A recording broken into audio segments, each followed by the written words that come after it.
ആലുവ നഗരസഭയിൽ സൈറൺ മുഴക്കരുതെന്ന് ജില്ലാ കളക്ടറുടെ ഉത്തരവ്. അഡ്വക്കേറ്റ് ജേക്കബ് മാത്യുവിന്റെ പരാതിയിലാണ് നടപടി. നഗരസഭ രൂപം കൊണ്ട നാൾ മുതൽ പുലർച്ചെ 5 മണി മുതൽ 8 മണി വരെ സൈറൺ മുഴക്കിയിരുന്നു. സഹിൻ ആന്റണിയുണ്ട് വിവരങ്ങളുമായി. സഹിനി, സൈറൺ എന്തിന്റെ പേരിലായിരുന്നു മുഴക്കിയിട്ടുണ്ടായിരുന്നത്? ഇത് തുടർന്ന് വന്നിരുന്ന കാര്യമായിരുന്നു. എന്താണ് ഇപ്പോൾ ഇത് നിർത്തിവെക്കാൻ കാരണമായിട്ടുള്ളത്?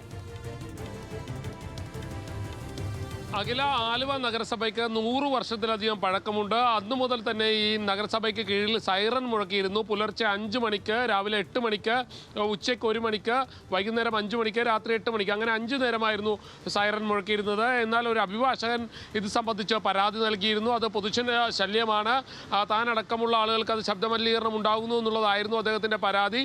എറണാകുളം ജില്ലാ കളക്ടർക്കായിരുന്നു ഇത് സംബന്ധിച്ചുള്ള പരാതി നൽകിയിരുന്നത്. എന്തായാലും പരാതി ജില്ലാ കളക്ടർ സ്വീകരിക്കുകയും പിന്നീട് സൈറൺ മുഴക്കുന്നത് ഇപ്പോൾ നിരോധിച്ചിരിക്കുകയുമാണ്.